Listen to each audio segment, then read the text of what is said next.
Hello everyone, this is Dr. Abdal. Welcome back to my YouTube channel learn with doctor Abdal. So आज का हमारा topic है cumulative distribution function and मैं ये दोनों वेरिएबल के लिए कवर करूंगा, that is for the discrete random variable and continuous random variable. So discrete random variable की जब भी बात आती है तो इसका मतलब हम पीएमएफ की बात करते हैं, प्रोबेबिलिटी मास फंक्शन की, और जब कंटिन्यूस रैंडम वेरिएबल होता है, ठीक है, तो तब बात करते हैं हम पीडीएफ की। तो ये सारी चीज़ों के लिए मैं कवर करने जा रहा हूँ क्यूमुलेटिव डिस्ट्रीब्यूशन फंक्शन। सो क्यूमुलेटिव आपने जो है ये टर्म पहले भी पढ़ी होगी, जब हम फ्रीक्वेंसी, जब हमारे पास ऑब्जर्वेशन होती थी, मान लो क्लास में स्टूडेंट्स के मार्क्स कितने हैं और उसके कॉरेस्पॉन्डिंग में कितने बच्चे हैं, for example 5 student, 6 student and 13 student, 20 student. तो हम जब सी एफ बनाते थे क्यूमुलेटिव फ्रीक्वेंसी, तो हम क्या करते थे, पीछे की फ्रीक्वेंसी को ऐड करते थे। अब 5 है, तो अब जब हम नेक्स्ट स्टेप पे आए तो हमने 6 के साथ 5 को भी ऐड करा, तो ये हो गया 11। अब जब हम थर्ड स्टेप पे आए तो हमने 13 के साथ साथ पीछे की 6 और 5 को भी ऐड करा। तो इस तरह से बनाते थे इसको, तो हम पीछे की वैल्यूज को ऐड करते थे। तो क्यूमुलेटिव डिस्ट्रीब्यूशन फंक्शन में भी हम पीछे की वैल्यूज को ऐड करेंगे, बट यहाँ पे प्रोबेबिलिटीज को ऐड करेंगे। तो आप ये एग्जांपल देख रहे हो, tossing a fair coin twice. तो जब हम एक्स रैंडम वेरिएबल डिफाइन कर रहे हैं, यहाँ पे ये एक्स डिस्क्रीट रैंडम वेरिएबल है, ठीक है, discrete random variable. Number of heads obtain in 2 tosses. तो जब आप 2 टॉस करते हो एक कॉइन के साथ, तो आपके पास हेड्स क्या, सैंपल स्पेस क्या बनता है, सैंपल स्पेस बनता है ये head head head tail tail head. और ये मैं आपको प्रोबेबिलिटी मास फंक्शन की वीडियो में बता भी चुका हूँ, आप एक बार जाके देखना तो आपको आइडिया हो जाएगा। मैं यहाँ पे जल्दी जल्दी बता रहा हूँ ताकि आप, क्योंकि हमारा मेन यहाँ पे टॉपिक क्यूमुलेटिव डिस्ट्रीब्यूशन फंक्शन है, ना कि प्रोबेबिलिटी मास फंक्शन। तो हेड कितने हो सकते हैं, जैसे कि हेड यहाँ पे 0 है, टेल टेल आ रहा है, और हेड या तो 1 हो सकते हैं, मैक्सिमम है हेड 2 हो सकते हैं। फिर हमने प्रोबेबिलिटी निकाली थी कि x इज इक्वल टू 0, मतलब 0 हेड का मतलब है एक फेवरेबल है टी टी, तो 1/4। तो इस तरह हमने ये प्रोबेबिलिटी निकाली थी। तो हेड 1 है तो उसकी प्रोबेबिलिटी क्या है, 2/4, क्योंकि जहाँ पे हेड एक बार आ रहा है वो ये है, तो फेवरेबल 2 हो गए और टोटल 4 है। तो हमारे पास ये प्रोबेबिलिटी मास फंक्शन बन गया था, this is called the PMF. अब हमारे पास जब प्रोबेबिलिटी मास फंक्शन है तो उसकी हेल्प से हम क्यूमुलेटिव डिस्ट्रीब्यूशन फंक्शन बना सकते हैं। वो कैसे बनेगा, फॉर एग्जाम्पल अगर मैं एफ, जिसको हम डिनोट करते हैं, सी डी एफ को हम कैपिटल एफ से डिनोट करते हैं, अगर मैं F1 लिख रहा हूँ, तो इसका मतलब है मुझे probability x is equal to 0 और probability x is equal to 1, ये दोनों को ऐड करना है ना। मैं 1 पे निकाल रहा हूँ तो मुझे ये वाली प्रोबेबिलिटी और ये वाली प्रोबेबिलिटी दोनों ऐड करनी पड़ेंगी, जैसा कि हम क्यूमुलेटिव फ्रीक्वेंसी में कर रहे हैं। अगर मुझे F2 पे निकालना है तो मुझे 2 और 2 से पहले जितनी भी वैल्यूज़ हैं, तो 2 और 2 से पहले 0 भी है और 2 से पहले 1 भी है और 2 भी को भी इंक्लूड करना है, तो इन तीनों की प्रोबेबिलिटी को मुझे ऐड करना पड़ेगा। तो F1 क्या होगा, यहाँ पे F1 की वैल्यू हो जाएगी x इज इक्वल टू 0 पे क्या वैल्यू, 1/4, और x इज इक्वल टू 1 पे क्या वैल्यू, 2/4, तो ये हो गया आपका 3/4। और F2 जो अगर हम F2 निकालें तो x is equal to 0, 1/4, x is equal to 1 पे प्रोबेबिलिटी 2/4 और x इक्वल टू 2 पे प्रोबेबिलिटी 1/4। तो हमने इन सबको ऐड करा तो ये 1 आ गया।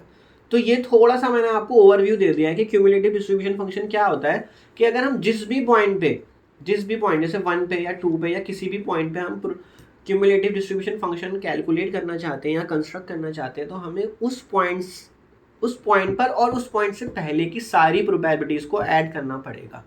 सो this is the concept of cumulative distribution function. So इसकी मैथमेटिकल डेफिनेशन क्या है, अब C D F, that is a cumulative distribution function, ठीक है, याद रखना हम सी डी एफ, ये बहुत इंपॉर्टेंट चीज़ें हैं। पी एम एफ होता है, फिर पी डी एफ होता है, और फिर आता है C D F. So a C D F written as F X tells us the total cumulative probability of the random variable taking a value less than or equal to x। क्योंकि अगर हम fx calculate कर रहे हैं तो x और x से पहले, अगर मान लो रियल लाइन है ये प्लस इन्फिनिटी से लेके माइनस इन्फिनिटी, तो मैं x पे अगर फंक्शन f की वैल्यू फाइंड करना चाहता हूँ इस पॉइंट x पे, तो मुझे x और x से पहले जितने भी पॉइंट्स हैं जो रैंडम वेरिएबल वैल्यू ले रहा है, रैंडम वेरिएबल जो भी वैल्यू ले रहा है x और x से पहले की, उन सबको मैं ऐड करूँगा, और वही मेरा क्यूमुलेटिव डिस्ट्रीब्यूशन फंक्शन एक पॉइंट पर बन के तैयार हो जाएगा। तो इसको हम इस तरह से भी लिखते हैं क्यूमुलेटिव रैंडम, अगर आपका क्यूमुलेटिव डिस्ट्रीब्यूशन फंक्शन है for a random variable x, तो उसको हम इस तरह से भी लिखते हैं, मतलब probability x less than equal to x, मतलब x और x से पहले जो रैंडम वेरिएबल वैल्यू ले रहा है, x और x से पहले जितनी भी वैल्यू ले रहा है सारी माइनस इन्फिनिटी तक, वहाँ पे हम सारी प्रोबेबिलिटीज़ को ऐड करते हैं, मतलब इस पॉइंट एक्स पॉइंट पे क्या प्रोबेबिलिटी है, उससे पहले क्या प्रोबेबिलिटीज है, इन सारे पॉइंट पे क्या प्रोबेबिलिटीज हैं, इन सबको मैं ऐड करूंगा तो मुझे ऐड करने के बाद जो वैल्यू मिलेगी वो एक्चुअल में एफ एक्स के इक्वल होगी। यही है क्यूमुलेटिव डिस्ट्रीब्यूशन फंक्शन। अब यहाँ पे बस दो तरह के रैंडम वेरिएबल होते हैं, या तो आपका डिस्क्रीट रैंडम वेरिएबल होता है या फिर कॉन्टिन्यूस रैंडम वेरिएबल होता है। तो दोनों के लिए निकालने का मेथड थोड़ा सा अलग है। डिस्क्रीट का केस आसान रहता है मोस्टली बच्चों के लिए, कंटिन्यूस में फॉर्मूला होता है तो हम फॉर्मूले से करेंगे उसको। सो नेक्स्ट कुछ प्रॉपर्टीज हैं जो प्रॉपर्टीज हम यूज भी कर सकते हैं आगे, जैसे कि एफ एक्स जो क्यूमुलेटिव डिस्ट्रीब्यूशन फंक्शन है उसकी वैल्यू हमेशा 0-1 के बीच में ही लाई करेगी, ठीक है। जैसे प्रोबेबिलिटीज, क्योंकि अगर आप सारी प्रोबेबिलिटीज का सम करते हो ना, जितनी भी प्रोबेबिलिटीज हैं वो हमेशा 1 के इक्वल आती है। ये हमने प्रोबेबिलिटी मास फंक्शन और प्रोबेबिलिटी डेंसिटी फंक्शन में देखा हुआ है। जब हम डेंसिटी फंक्शन को इंटीग्रेट करते थे तो वो भी 1 के इक्वल आता था। तो क्यूमुलेटिव तो सारी प्रोबेबिलिटीज का अगर सम भी कर लो या किसी एक पॉइंट और उससे पहले की प्रोबेबिलिटीज का सम भी करोगे तो 1 से ज़्यादा नहीं जा सकता, सिंपल। तो ये मोनोटोनिकली इंक्रीज या फिर नॉन डिक्रीजिंग फंक्शन होता है आपका फंक्शन जो एफ है, क्यूमुलेटिव डिस्ट्रीब्यूशन फंक्शन। मतलब अगर ए लेस देन बी है तो F of A less than equal to F of B होगा। इसको हम नॉन डिक्रीजिंग इसलिए बोलते हैं क्योंकि ये इक्वल भी हो सकता है, इसलिए नॉन डिक्रीजिंग वर्ड बोल दिया गया है। मतलब कि वो डिक्रीजिंग नहीं होगा किसी भी हाल में, वो इंक्रीजिंग होगा या इक्वल होगा। नेक्स्ट, अगर x की वैल्यू माइनस इन्फिनिटी की तरफ जा रही है, देखो अगर रियल लाइन पे देखो, अगर x जो है आपका वो माइनस इन्फिनिटी की तरफ चला गया, अब हम क्या कहते हैं, उस पॉइंट और उस पॉइंट से पहले की सारी प्रोबेबिलिटीज को ऐड करना है। बट अगर x यहाँ पर आ गया, माइनस इन्फिनिटी पर ही आ गया, अब उससे पहले तो कुछ भी नहीं है, उससे पहले तो माइनस इन्फिनिटी से पहले तो कुछ नहीं होता, तो उसको जब ऐड करोगे तो प्रोबेबिलिटी 0 आएगी, तो एफ एक्स की वैल्यू उसके 0 है। लेकिन अगर आप प्लस इन्फिनिटी पे चले जाओ, प्लस इन्फिनिटी यहाँ होता है, अगर आप उससे और उससे पहले की सारी वैल्यूज़ की प्रोबेबिलिटी को ऐड करोगे तो ऑब्वियसली आपकी पूरी रियल लाइन ही कवर हो गई ना। तो इसका मतलब सारी प्रोबेबिलिटीज को कवर कर रहे हो, तो उसका सम करोगे तो वो 1 ही आएगा। ये मैं आपको बहुत शॉर्ट में बता रहा हूँ, अदरवाइज की और भी एक्सप्लेनेशन बन सकती है। Next, continuity.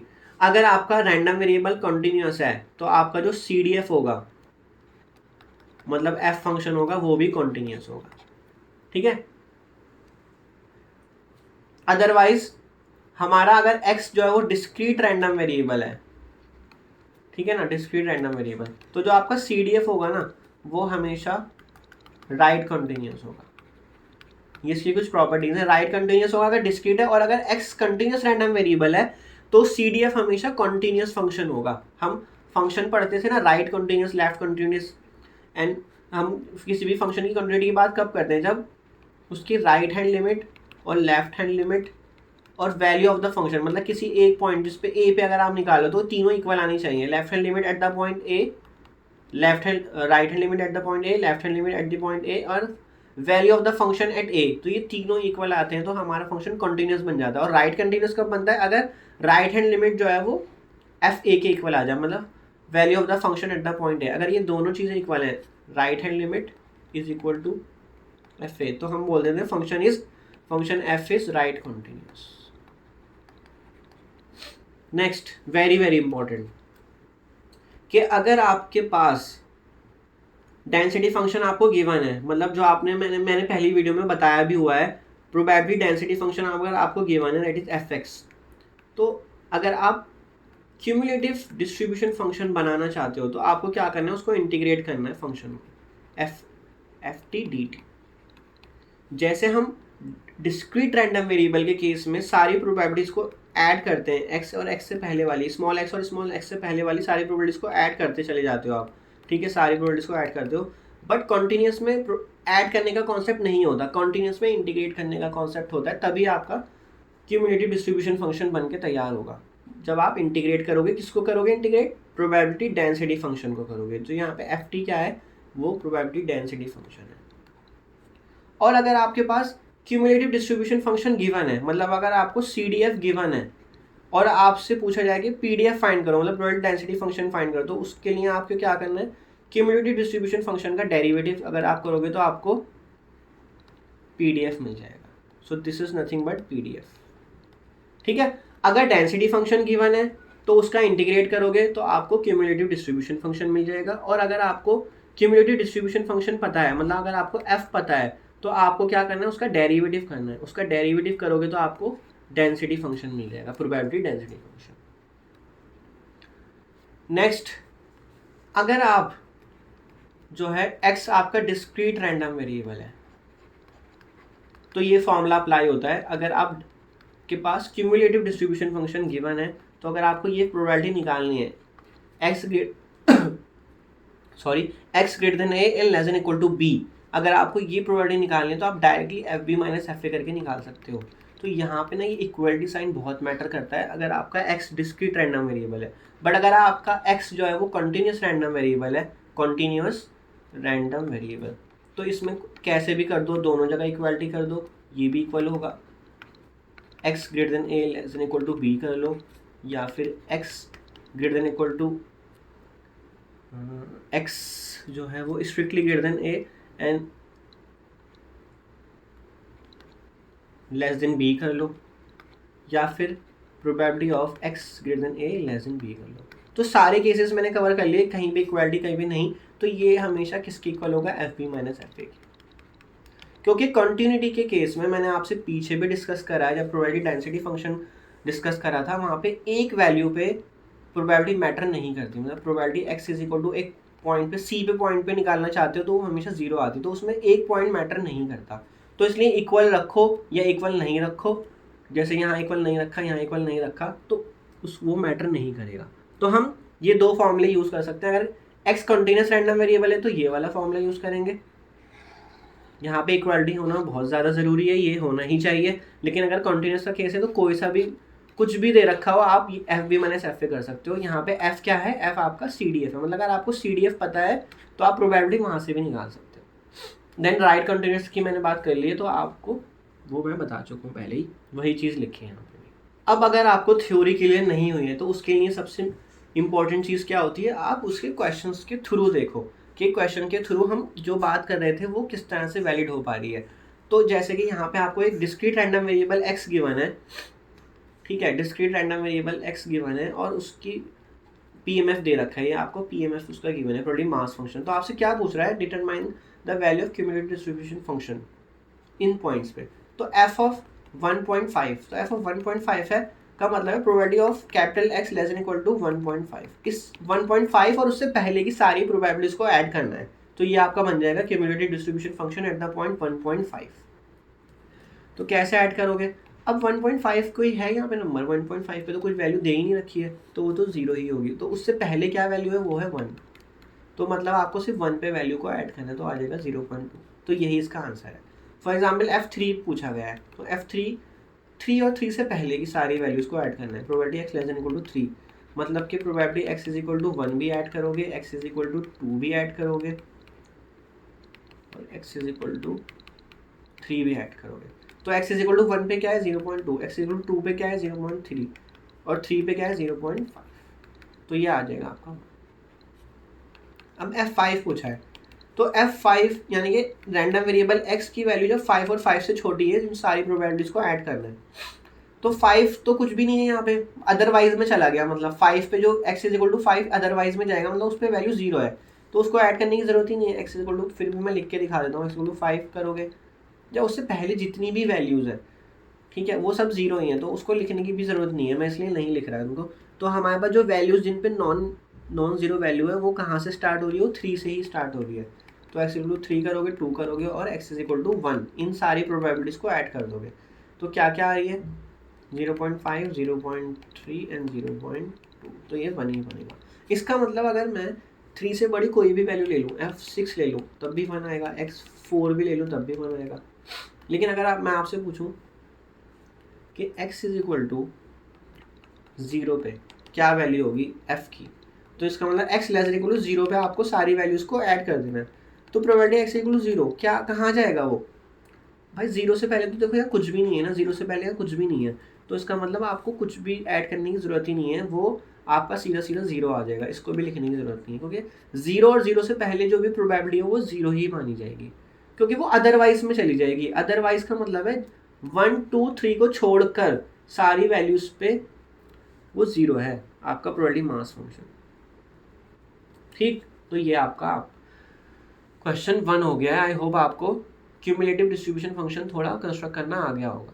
सो नेक्स्ट देखते हैं find the cumulative distribution function of the random variable x. तो आपके पास ये प्रोबेबिलिटी मास फंक्शन आपको गिवन है, इसको मैं और अच्छे तरीके से लिख देता हूँ, क्योंकि डिनोमिनेटर अगर सबका सेम हो जाए ना तो आपको इजीली हैंडल हो जाएगा ये आपसे। तो ये है 1/16। देन F1 की वैल्यू है 1/4, तो 1/4 को मैं क्या लिख सकता हूँ 4/16।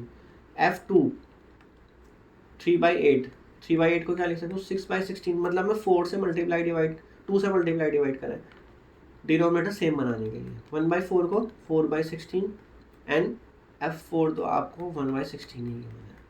अब क्यूमुलेटिव बनाते हैं, उसके लिए सबसे पहले आप क्या करो,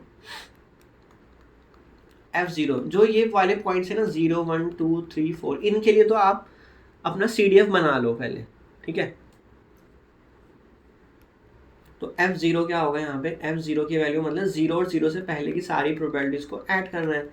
तो 0 0 से पहले क्या है 1/16 ही है बस, तो 1/16। देन नेक्स्ट F1, तो F1 का मतलब है probability x less than equal to 1, तो 1 और 1 से पहले की सारी प्रोबेबिलिटीज को ऐड करना है। तो एक तो 0 पे 1/16 आ रहा है और 1 पे क्या आ रहा है 4/16, तो क्या बन गया 5/16। देन F2, तो F2 का मतलब है 2 और 2 से पहले की ये तीनों प्रोबेबिलिटीज को ऐड कर देना है। तो क्या क्या बनेगी 6 4 10 और 1 11, तो पीछे की ऐड करते चले जाओ 11/16 आ जाएगा। देन F3 का मतलब है अब इसमें 4/16 को भी ऐड कर दोगे, चारों वैल्यूज को ऐड करोगे। तो 11/16 तो बन ही चुका था, उसमें 4 ऐड कर दो तो 15/16। एंड F4 का मतलब है 4 और 4 से पहले की जितनी भी प्रोबेबिलिटीज हैं, तो वो सारा सम हो जाएगा 15/16 में 1/16 ऐड कर दो तो हो जाएगा 16/16, मान के 1 हो गया। अब 4 के बाद जो भी लोगे ना वो आपका 1 ही आएगा। तो अब हमें क्या करना होता है, जो आपका फंक्शन f होता है ना उसका जो डोमेन होता है वो -∞ टू इन्फिनिटी होता है, मतलब पूरी रियल लाइन पे डिफाइंड होता है वो, ठीक है। और उसका हमें पता ही था रेंज क्या होती है, वो 0 से 1 के बीच में ही लाई करती है। तो हमें पूरा का पूरा फंक्शन ना पूरी रियल लाइन के लिए बनाना है। तो उसको बनाने की ट्रिक मैं आपको बताता हूँ। आपने 0, इसमें सबसे छोटा पॉइंट क्या था 0, फिर 1, फिर 2, फिर 3, फिर 4, तो मिनिमम 0 है और मैक्सिमम 4 है। तो 0 से छोटे के लिए ना हमेशा x लेस देन 0 के लिए वो 0 ही रहेगा, क्योंकि F0 निकालोगे ना अब तो वो 0 ही आएगा। F-1 निकालोगे वो 0 ही आएगा, क्योंकि उससे पहले कोई वैल्यू है ही नहीं आपके पास सम करने के लिए, तो 0 आ गया। अब नेक्स्ट 0 के इक्वल रखो और लेस देन 1 रखो। तो 0 पे मतलब F0 पे क्या आ रहा था, F0 पे आ रहा था 1/16। अगर मैं आपसे पूछूँ F1.5 क्या होगा, तो मतलब 1.5 से 1.5 और उससे पहले की सारी प्रोबेबिलिटीज को ऐड करना है। तो 1.5 से पहले तो भाई 1.5 नहीं, 0 to 1 के बीच में ना, तो 0.5 लो। तो 0.5 और उससे पहले जितनी भी आपके पास प्रोबेबिलिटीज हैं उनको सम करना है। तो 0.5 तो यहाँ कुछ है ही नहीं है, सीधा 0 ही पे जाओगे आप, तो वो 1/16 ही रहेगा। तो आपको क्या करना है, ये जो आपने वैल्यू निकाली है ना आपको यहीं से देख देख के इनको लिख लेना है, इंटरवल बनाते चले जाना है। अब नेक्स्ट इंटरवल जो ब्रेक होगा वो होगा x greater than equal to 1 और लेस देन 2 पे।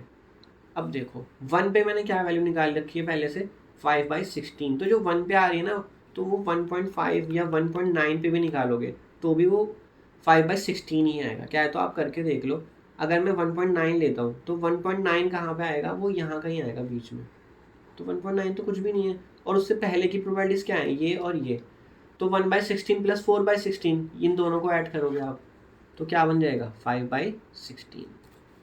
तो यही मैंने लिखा है। नेक्स्ट x की वैल्यू 2 से ग्रेटर इक्वल और लेस देन 3, तो उसके लिए आप सीधा देख के F2 लिख दोगे तो वो आ जाएगा 11/16। देन x की वैल्यू 3 इक्वल ग्रेटर और लेस देन 4, 15/16। देन x की value greater than equal to 4, तो उसके लिए हमेशा 1 ही रहेगा। तो एक्सट्रीम वैल्यूज के लिए मतलब x लेस देन 0 के लिए 0 और x greater than equal to 4 के लिए 1, और बीच में बस आपको ये इंटरवल बनाने पड़ेंगे। तो यहाँ पे आपका पूरा क्यूमुलेटिव डिस्ट्रीब्यूशन फंक्शन बन के रेडी हो गया। तो अगर आपसे ये आ जाएगा इसका ग्राफ भी बना के देना है तो आप इसका ग्राफ भी इजीली बना सकते हो। देखो कैसे बनेगा इसका ग्राफ। आप देखो x लेस देन 0 के लिए हमेशा 0 है और 0 पे इक्वलिटी नहीं है, तो मैं क्या कर रहा हूँ 0 1 2 3 4 और यहाँ पे भी वैल्यू लेनी होगी आपको। क्या क्या वैल्यू है, 1/16 से स्टार्ट हो रही है वैल्यू, देन 5/16, 11/16, 15/16 और लास्ट में आ गई वैल्यू 1। अब हम क्या करते हैं, जीरो से लेस, तो x की वैल्यू जीरो से लेस है तो उसकी वैल्यू हमेशा, फंक्शन की वैल्यू क्या है, वो है जीरो। तो x की वैल्यू जीरो से लेस है तो मैंने यहाँ होलो सर्कल करा, मतलब जीरो इंक्लूडेड नहीं है और उसकी वैल्यू हमेशा जीरो रहेगी, तो मैंने यहाँ पे पूरा बना दिया उसको। मतलब जीरो से लेस जब भी आप x पे जा रहे हो तो वो यहीं पे जीरो वैल्यू दे रहा है आपको।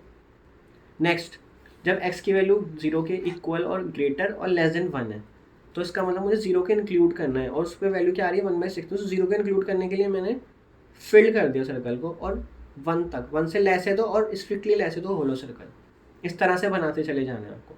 अब देखो नेक्स्ट, 1 x की value greater than equal to 1 है, इक्वल आ गया 1 पे, तो 1 पे इक्वल आ गया तो देखो 1 कहाँ है, 1 यहाँ है ना, तो आपको यहाँ तक जाना है, ठीक है। 1 के ऊपर ही तो जाओगे आप, 1 से बना रहे हो तो यहाँ पे इसको फिल कर दिया और वैल्यू क्या है 5/16, तो 5/16 के सामने मैंने उसको बनाया पॉइंट को, और कहाँ तक जाना है आपको, x की वैल्यू 1 से ग्रेटर और 2 से लेस है तो 2 तक जाओ और उसको होलो सर्कल कर दो। तो आपके अब सारी लाइन ऐसे ही बनेंगी। अब आप 2 के ऊपर जाओगे, greater than equal to 2 and less than 3, so greater than equal to 2, तो 2 पे आप फिल कर दोगे और लेस देन 3 तक जाओगे तो उस पर 11/16 है। फिर 3 के ऊपर जाओ, 3 से ग्रेटर देन इक्वल टू पे 15/16, तो इसलिए मैंने 15 के सामने बनाया है ये। और कहाँ तक जाओगे, 4 तक जाओगे। 4 पे स्ट्रिक्टली लेस है, देखो 4 पे स्ट्रिक्टली लेस है इसलिए मैंने फिल नहीं करा। और ग्रेटर देन इक्वल टू 4 के लिए, so greater than equal to 4 के लिए आप उसको फिल करोगे और पूरी लाइन खींच दोगे, ये पूरी इन्फिनिटी तक जाएगी लाइन, ठीक। तो ये आपका पूरा रियल लाइन के लिए, मतलब x की कोई सी भी वैल्यू ले लो, अब आपको वैल्यू पता है कि ग्राफ पर वैल्यू कहाँ पर है, तो ये आपका CDF का ग्राफ बन गया। तो हमेशा वो एक स्टेप फंक्शन ही बनेगा,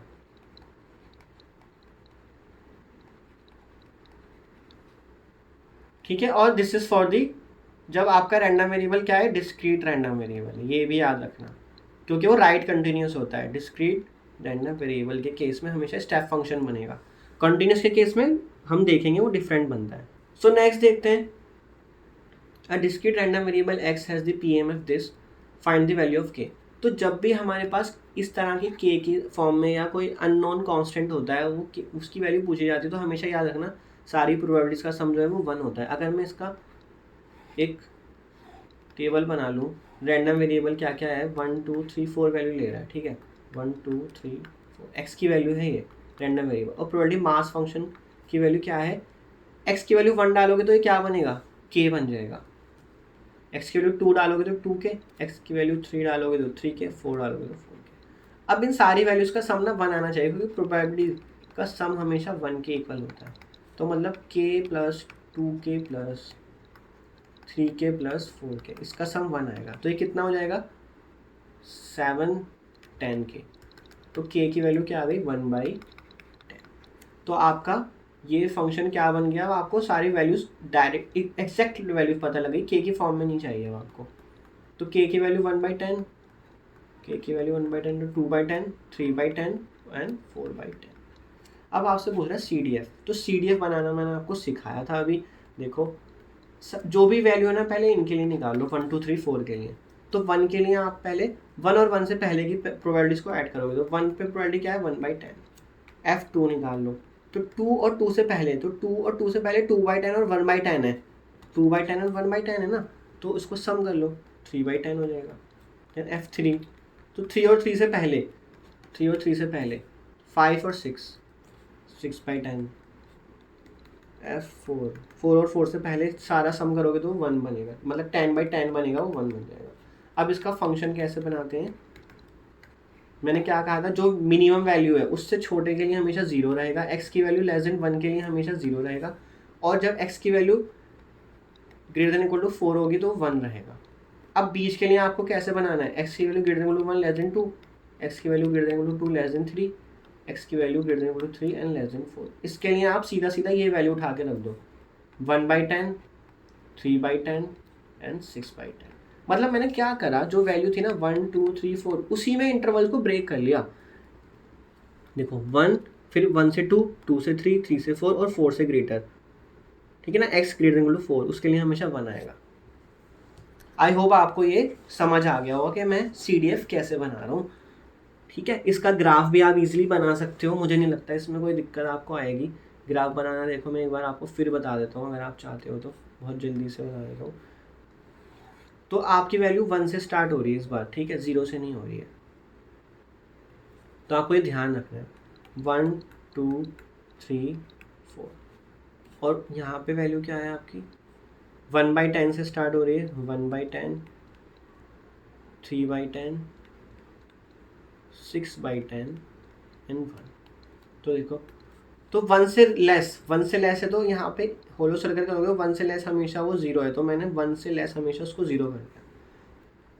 अब 1 से greater than equal to N less than 2, फिर 2 से greater than equal to N less than 3, ठीक है ना। ये इसके सामने बना रहा हूँ मैं, बिल्कुल देखो इसके सामने बना रहा हूँ मैं, कभी आप इसमें गलती कर दो। अब 3 से ग्रेटर देन इक्वल टू, तो मैं इसके बिल्कुल सामने बनाऊंगा और 3 के ऊपर बनाऊंगा। देखो 3 के बिल्कुल ऊपर बनाऊंगा, थोड़ा सा इधर इधर उधर हो रहा है क्योंकि मैं यहाँ पे पेन टैब यूज़ कर रहा हूँ। तो 3 से greater than equal to and less than 4, ठीक। और 4 से ग्रेटर देन इक्वल टू पे यहाँ पे 1 वैल्यू लेगा, मतलब ये आगे तक चला जाएगा ऐसे। तो इस तरह से बन गया आपका पूरी रियल लाइन मैंने कवर कर ली। इसमें कोई सा भी रियल लाइन पे एक भी पॉइंट नहीं छूटा है जो कवर ना हुआ हो।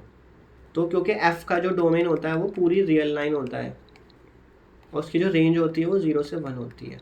तो देखो ये 0 के 1 के बीच में ही है। एक्स वाई एक्सिस पे देखो, वाई एक्सिस पे वाई यहाँ पे 0 है और यहाँ पे 1 है, तो पूरा ग्राफ 0 1 के इन 0 और 1 के बीच में ही है आपका पूरा ग्राफ, मतलब उसकी रेंज जो है वो 0 1 के बीच में।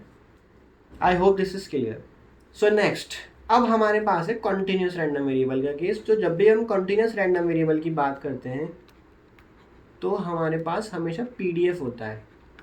तो PDF आपको गिवन है, तो वो वेरीफाई करने के लिए बोल रहा है। वेरीफाई करने का मतलब है आप उसको ना इंटीग्रेट कर दो, -∞ टू ∞ fx dx कर दो।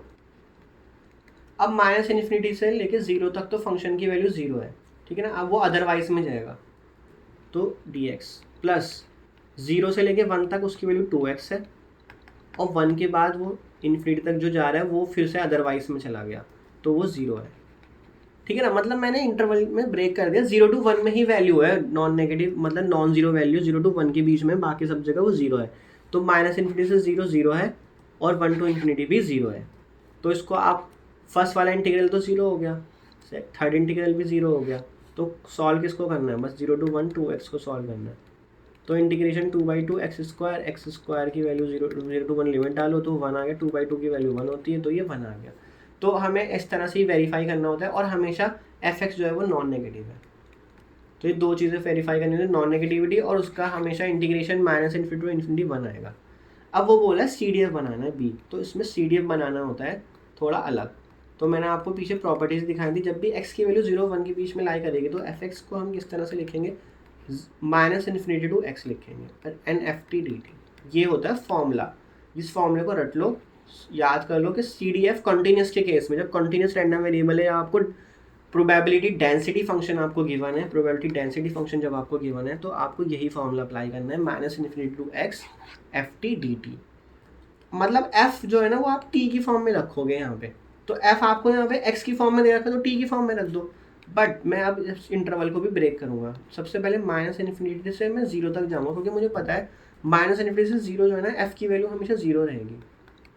फिर मैं 0 से 1 जाऊँगा, सॉरी 0 से 1 नहीं, फिर मैं जाऊँगा 0 to x, क्योंकि यहाँ x लिख रखा है, तो मैं 0 to x जाऊँगा, और FT की वैल्यू 2t dt, ठीक है।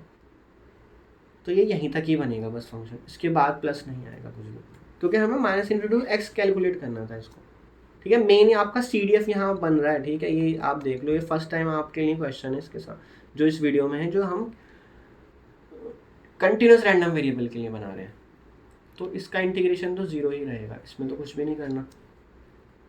तो हमें करना है नेक्स्ट वाले का, तो 2/2, क्योंकि t का इंटीग्रेशन t² होगा, तो t² 0 to x, तो 2/2 तो कैंसिल हो गया और लिमिट डालोगे तो एक्स स्क्वायर माइनस 0 स्क्वायर, तो ये आ जाएगा एक्स स्क्वायर। अब आप एफ एक्स कैसे लिखोगे, एफ एक्स की वैल्यू, क्योंकि अब आप देखो लिमिट यहाँ पे 0 से जब भी लेस होगा ना तो उसकी वैल्यू हमेशा 0 ही रहेगी, क्योंकि उसमें कुछ है ही नहीं वैल्यू 0। और जब x की value greater than equal to 0 है और लेस देन 1 है तो उसका जो हम आपने वैल्यू निकाली वो है एक्स स्क्वायर। इसको बनाने का तरीका बस थोड़ा सा ही अलग है। और जब x की value greater than equal to 1 होगी तो वो हमेशा 1 होगा। तो एक्सट्रीम वैल्यूज़ के लिए मतलब जो इंटरवल आपको ऊपर दे रखा है ना उसको देख के जब ये वैल्यू इससे छोटा है तो 0, इस वैल्यू से बड़ा है तो 1, और बीच के लिए हमने सॉल्व करा है इसको भी। ये आ गया आपका CDF। फिर वो पूछ रहा है कंप्यूट दिस भी करना है हमें, तो मैं आपको कंप्यूट करना सिखा देता हूँ। प्रोबेबिलिटी x 0.25 से 0.75। तो इससे पहले की जो मैंने PDF की वीडियो बनाई थी ना उसमें मैंने इस तरह से करना सिखाया था, 0.25 से 0.75 fx dx। मतलब कि आप अपने PDF को इंटीग्रेट कर रहे हो जो लिमिट आपको दी गई है उसके अंडर में। तो ये क्या बन जाएगा, fx रख दो। fx की वैल्यू क्या है, fx की वैल्यू है आपकी 2x, तो 2x रख देते हैं यहाँ पे।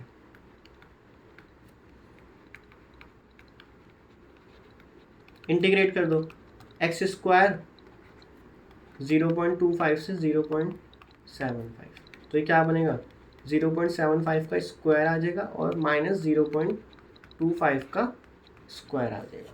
तो 0.75 का स्क्वायर आपका बन जाएगा 0.5625 और 0.25 का स्क्वायर 0.0625, माइनस कर लो तो इसकी वैल्यू 0.5। अब मैंने एक फॉर्मूला और बताया था ये वाला, x greater than a less than b, तो ये किसके इक्वल होता है FB माइनस FA के। तो आपने F तो निकाला हुआ है ना ऊपर, अभी तो आपने क्वेश्चन में F निकाला था ये रहा, तो आप इससे भी कर सकते हो। तो अगर मैं ऐसे पूछा जा रहा है x ग्रेटर देन 0 पॉइंट, मैं मतलब दोनों तरीके से बता रहा हूँ आपको, 0.25 से लेस और 0.75 से ग्रेटर, 0.25 से ग्रेटर और 0.75 से लेस, तो इसकी वैल्यू यू भी लिख सकते हो 0.75 माइनस 0.25। तो f फंक्शन क्या है 0.75 और 0.25 इस इंटरवल में लाई करेंगे, ये आपने निकाला हुआ है अभी। तो आपको क्या करना है उसमें एक्स स्क्वायर को यूज़ करना है, मतलब वो जो भी वैल्यू है जो भी एक्स है उसको उसका स्क्वायर कर देगा।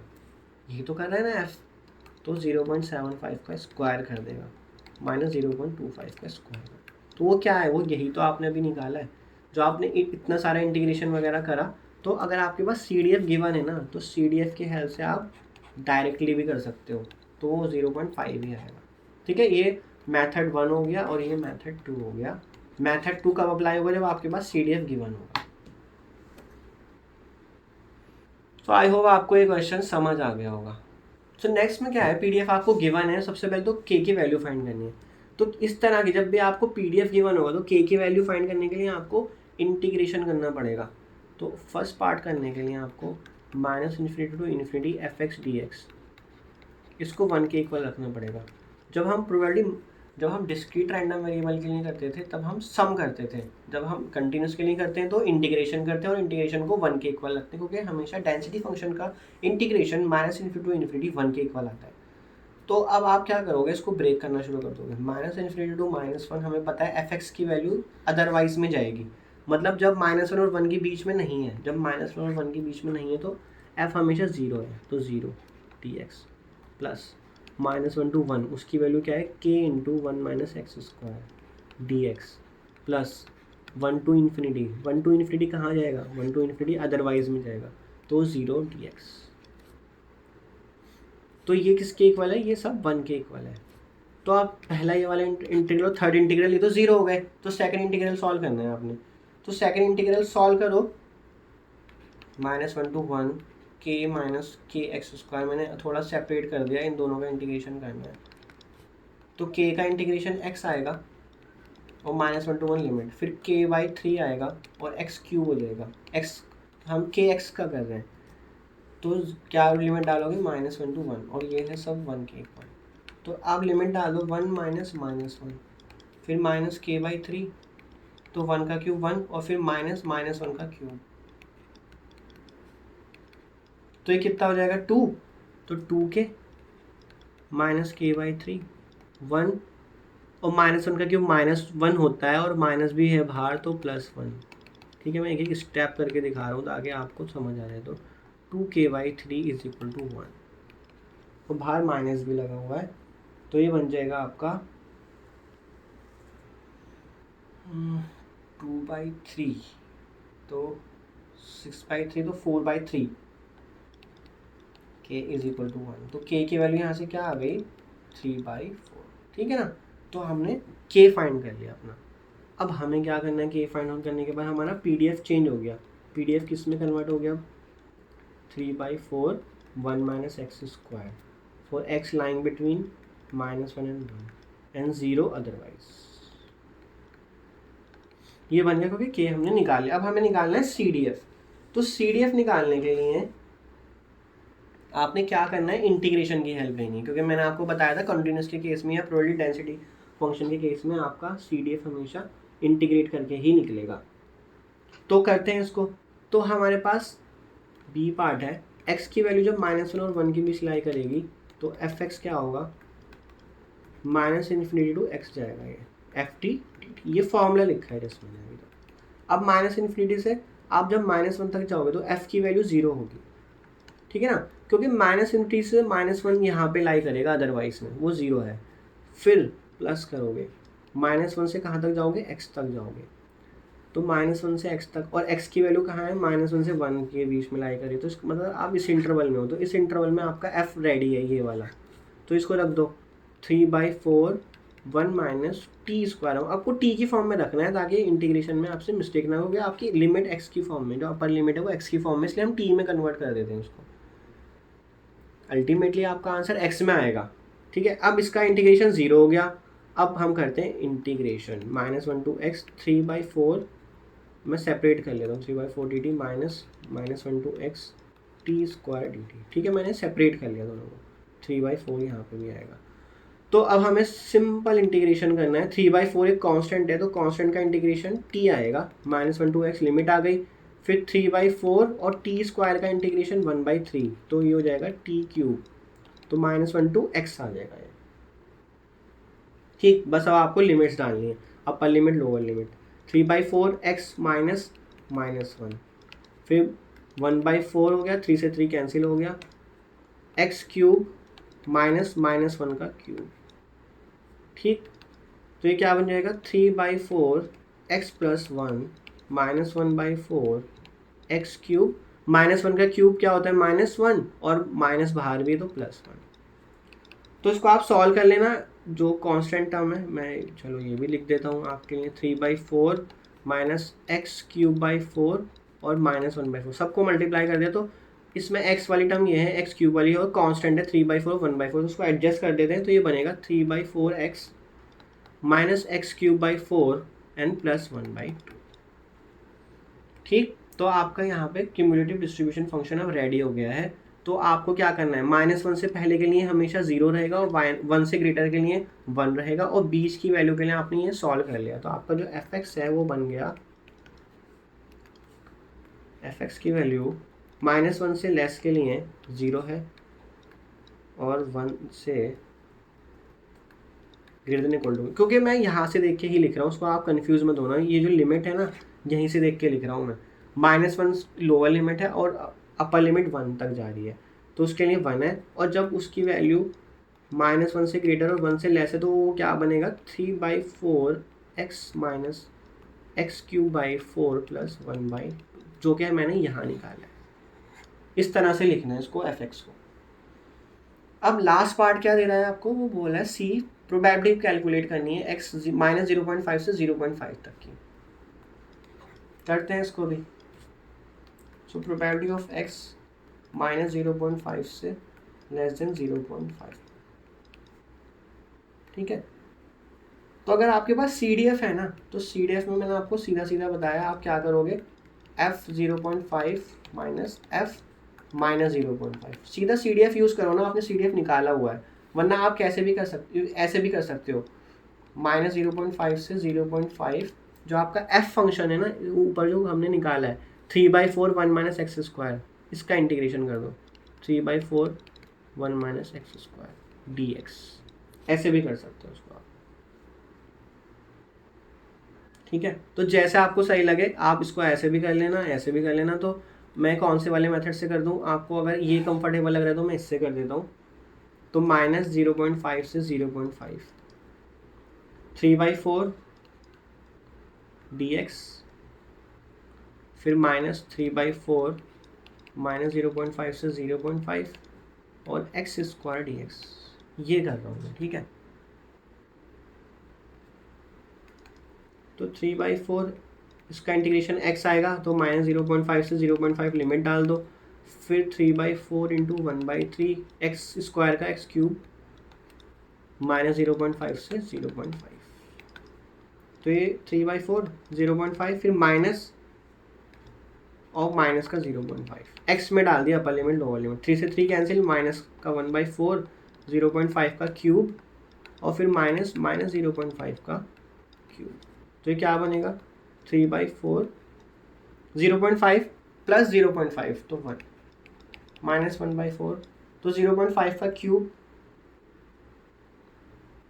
प्लस 0.5 का क्यूब, क्योंकि यहाँ पे ये दोनों ना प्लस हो जाएंगे, क्योंकि माइनस 0.5 का जो क्यूब होगा ना वो माइनस में आएगा आंसर, और फिर माइनस बाहर भी तो प्लस हो जाएगा, तो फाइनल आ जाएगा 0.25। दोनों का सम करके लिख दिया मैंने। तो फाइनल आंसर आपका 3/4 माइनस 1/16 आएगा, ठीक है। तो ये बन गया आपका 11/16। सो आई होप आपको ये समझ आ गया होगा। मेन इसमें जो हमारा टारगेट था वो CDF निकालना था, जो CDF हमने यहाँ निकाला है। मेन हमारा टारगेट ये निकालना था। आई होप आपको ये निकालना आ गया होगा अब तक। सो एक क्वेश्चन देखते हैं और, रैंडम वेरिएबल एक्स है CDF। तो अब आपको CDF गिवन है क्वेश्चन में, ठीक है। अब आपको PDF नहीं गिवन, तो पूछ रहा फाइंड द PDF। तो मैंने आपको प्रॉपर्टीज में दिखाया था, अगर आपको CDF गिवन हो ना और उससे आप PDF निकालना चाहते हो तो उसका डेरिवेटिव कर दोगे तो वो PDF आ जाएगा।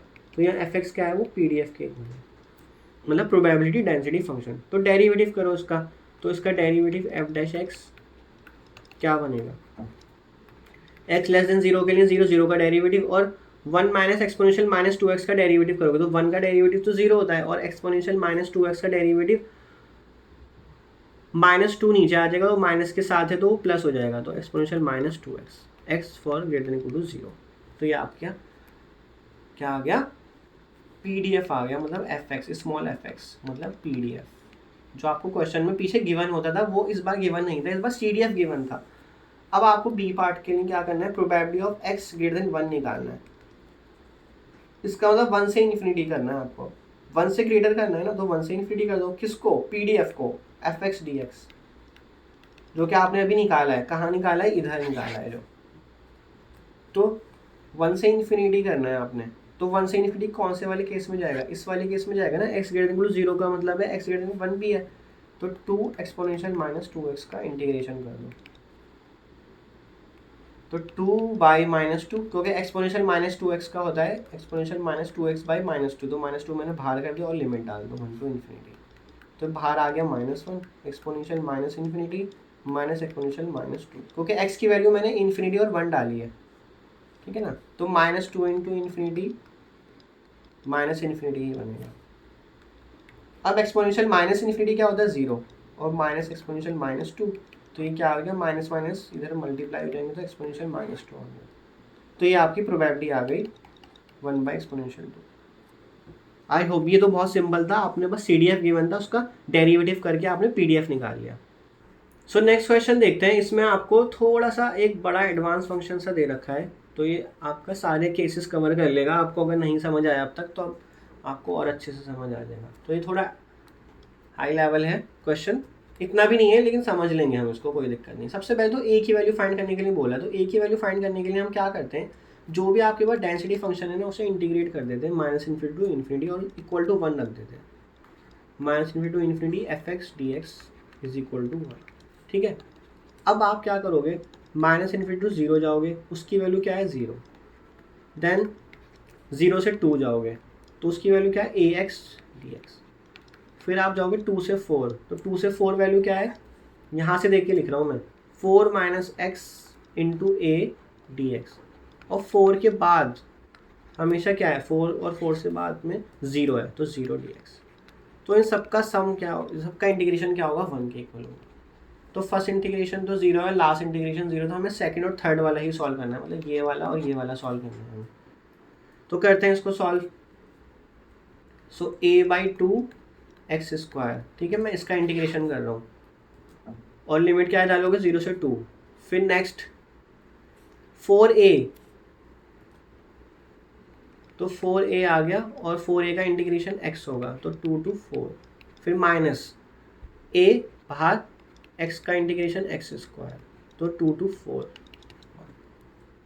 ठीक है, क्लियर हो जाएगा आपको ये, अगर आप उसको एक्सपैंड करके लिखोगे थोड़ा सा। और ये दो इंटीग्रेशन है, दो इंटीग्रेशन कैसे बना है, 4 इंटू ए करोगे एक इंटीग्रेशन वो बनेगा, और माइनस एक्स इंटू ए करोगे एक इंटीग्रेशन वो अलग से बन जाएगा। तो वही उससे दो टर्म आ गई हैं आपकी अलग अलग। ठीक है, तो a/2, 2 का स्क्वायर करा 4 और 0 का लिमिट डाली तो 0 है, तो 4a 4 माइनस 2। फिर माइनस a/2, 4 का स्क्वायर 16 माइनस 2 का स्क्वायर 4 इज इक्वल टू 1। तो क्या बन गया, 8a एंड 12 और 2 से डिवाइड कर 6 minus 6a is equal to 1। तो हो गया 4a इज इक्वल टू 1। तो a की वैल्यू आ गई 1/4। ठीक है, अब आपको CDF निकालना है। अब आपके CDF ना इंटरवल में बनेगा, x <0 के लिए 0 रहेगा, x <4 के लिए 1 रहेगा, और दो इंटरवल के लिए आपको अलग अलग कैलकुलेट करना है। तो मैं सेकंड पार्ट कर रहा हूँ, जब x की वैल्यू 0 और 2 के बीच लाई कर रही है तो मुझे fx मतलब अपना क्यूमुलेटिव डिस्ट्रीब्यूशन फंक्शन कंस्ट्रक्ट करना है। तो क्या बनता है, -∞ टू x ft dt बनता है, ये बनता है। अब मैं इसको ब्रेक करूँगा, -∞ से 0 तक जाऊँगा, उस f की वैल्यू 0 है, और फिर मैं 0 से कहाँ तक जाऊँगा, x तक जाऊँगा। तो f की वैल्यू क्या बनेगी अब, ax। तो मैं उसको t की फॉर्म में लिख लूँगा, और a मैंने सॉल्व करा हुआ है, a की वैल्यू 1/4, तो x को t लिख लिया और dt। तो मुझे बस इसका इंटीग्रेशन करना है। तो करते हैं इसका इंटीग्रेशन, 0 to x क्या बनेगा, फर्स्ट इंटीग्रेशन तो 0 है आपका, तो 1/4। अब t का इंटीग्रेशन t²/2, लिमिट डाल दो 0 to x, तो हो गया 1/8। तो x स्क्वायर माइनस 0, तो बन गया x²/8। ठीक है, ये 0 से 2 के लिए करा मैंने, इस इंटरवल के लिए। अब मेरा नेक्स्ट इंटरवल क्या है, 2 to 4। तो 2 to 4 के लिए भी कर लेते हैं। तो 2 to 4 के लिए थोड़ा अलग बनेगा। तो fx क्या होता है, -∞ टू x तक जाता है और ft dt करता है। अब क्योंकि मेरा x 2 to 4 लाई कर रहा है ना, तो मुझे सारी लिमिट को कंसिडर करना पड़ेगा। एक तो -∞ टू 0 जाऊँगा, देखो आपको यहाँ पे ध्यान रखना है, आपका x ना यहाँ लाई कर रहा है, तो आपको पहले वाला केस को अलग कर देना, 0 to 2 वाले केस को। तो सबसे पहले तो 0 to -∞ टू 0 गया, तो f की वैल्यू 0 है, dt। अब मैं क्या करूँगा, 0 से कहाँ तक जाऊँगा, क्योंकि मुझे पता है 0 से 2 तक उसकी वैल्यू ax है, तो वो रख दूंगा मैं। तो रखता हूँ उसकी 0 से 2 तक वैल्यू क्या है, ax, a की वैल्यू 1/4 और x को t रख दिया। अब मैं जाऊँगा 2 से x तक जाऊँगा, क्योंकि x मेरा 2 to 4 लाई कर रहा था, तो इसलिए मैं 2 to x जाऊँगा। और अब ft कहाँ से उठाऊँगा, इस वाले पार्ट से, 4 माइनस एक्स ए, तो क्या बनेगा 4 minus T A D T, ये बनेगा। तो आपको ये ध्यान से देखना है, इसमें ये वाला केस बहुत अच्छा है, इसमें आपकी सारी चीज़ें क्लियर हो जाएंगी। -∞ x ब्रेक करने के लिए मैं पहले इंटरवल को देख के ही जा रहा हूँ। मैं यहाँ पे जो इंटरवल दे रखे हैं ना, ये वाले मैं इन्हीं से बना रहा हूँ अपना fx को ब्रेक कर रहा हूँ बार बार। तो मैं -∞ से 0 तक गया, फिर 0 से 2 तक गया, और फिर 2 से x तक गया। ठीक है, यहाँ पे देख के अब फर्स्ट इंटीग्रेशन 0, सेकेंड का 1/4 इंटू 1/2, तो t², 0 to 2। नेक्स्ट तो 4 इंटू क्या है, तो मैं एक स्टेप और एक्स्ट्रा लिख देता हूँ, 2 to x है ना ये, तो 4 और 1/4 मल्टीप्लाई होंगे तो 1 बनेगा, तो 1 dt। फिर 1/4 और t मल्टीप्लाई होंगे तो t, 2 to x dt। ठीक, तो ये बन गया 1/8 t², सॉरी टी स्क्वायर नहीं, अब 2 लिमिट डाल देते हैं, तो 2 का स्क्वायर 4 और 0 का तो 0 ही रहेगा। अब 1 का इंटीग्रेशन क्या होता है, टी होता है, तो टी और लिमिट डाल दो 2 to x -1/4 और टी का इंटीग्रेशन टी स्क्वायर बाई 2, तो टी स्क्वायर यहाँ पे आ गया और 2 to x लिमिट डाल दो, तो 4/8 मतलब 1/2 प्लस x -2 प्लस सॉरी -1/8। अब x लिमिट डालनी है आपको, तो x स्क्वायर माइनस 2 का स्क्वायर, क्योंकि लोअर लिमिट 2 है तो 2 का स्क्वायर 4, तो ये बन गया आपका 1/2 plus x -2 minus X square by 8 and plus 4। तो उसको और सिंप्लीफाई कर लो, क्या बनेगा ये, अच्छा बाहर 1/8 भी है यहाँ पे, तो 4/8 है ये, तो 4/8 की वैल्यू क्या बनेगी, 4/8 की वैल्यू बनेगी आपकी 1/2। ठीक है, तो 1/2 1 और x -2 है तो x -1 हो गया माइनस एक्स स्क्वायर बाई 8। तो ये आपका एफ अब रेडी हो गया बन के। तो आपने सारे इंटरवल के लिए बनाना था इसको, तो सारे इंटरवल के लिए लिख लेते हैं। तो एफ आपका बन गया, x की वैल्यू जब लेस देन 0 है तो 0, सबसे ऊपर से देख के लिख रहा हूँ मैं इसको, और जब x की वैल्यू 4 से ग्रेटर है तो 1 आएगा। तो x की value greater than equal to 4 है, सॉरी यहाँ पे भी मैंने इसको x लेस देन 0 है, हाँ ठीक है, x ग्रेटर इक्वल टू 4 तो 1 आएगा। अब नेक्स्ट इंटरवल क्या है आपका, x की वैल्यू जब ग्रेटर इक्वल टू 0 है लेस देन 2 है, x की value greater equal to 0 less than 2। Next क्या था, x की value greater equal to 2 and less than 4। तो पहला वाला क्या बनाया था, एक्स स्क्वायर बाई 8 जो कि यहाँ पर है, तो एक्स स्क्वायर बाई 8 रखोगे यहाँ पे, और नेक्स्ट क्या बनाया आपने, ये x -1 minus X square by 8, तो ये आपका CDF बन गया। तो बस इतना ही पूछा गया था। आई होप ये क्वेश्चन थोड़ा सा लेवल अप था, लेकिन इसमें आपको सब कुछ क्लियर हो जाएगा अगर आपने कंटिन्यूस के केस के लिए CDF बनाना सीखना है। सो प्रैक्टिस की आपको बहुत रिक्वायरमेंट है, प्रैक्टिस करिए, तभी आपको चीज़ें क्लियर होंगी। जब आप उसको पेन से उठा के करते हो ना चीज़ों को, तब वो चीज़ें बदल जाती हैं, तब आपको बहुत सारी चीज़ें माइंड में रखनी होती है। जब आप देख रहे होते हो, सीख रहे होते हो, तब आपको आसान लगता है। जब मैं आपको करा रहा हूँ यहाँ पे यूट्यूब पे, या कोई और भी करा रहा है आपको क्लास में, तो तब आसान लग रहा होता है चीज़ें कि हाँ हाँ ऐसे होगा ऐसे होगा, क्योंकि वहाँ पे सारी एक्सप्लेनेशन मैं दे रहा हूँ, लेकिन या टीचर आपको सारी एक्सप्लेनेशन पीछे दे रहा है। लेकिन जब आप खुद से करते हो तो सारी एक्सप्लेनेशन आपको खुद लगानी पड़ती है, सारे रीज़न खुद लगाने पड़ते हैं कि ऐसा क्यों करना है, वैसा क्यों करना है, तो उसको आपको अच्छे से देखना पड़ेगा। तो अच्छे से प्रैक्टिस करिए, फिर मिलते हैं नेक्स्ट वीडियो में। Thank you so much.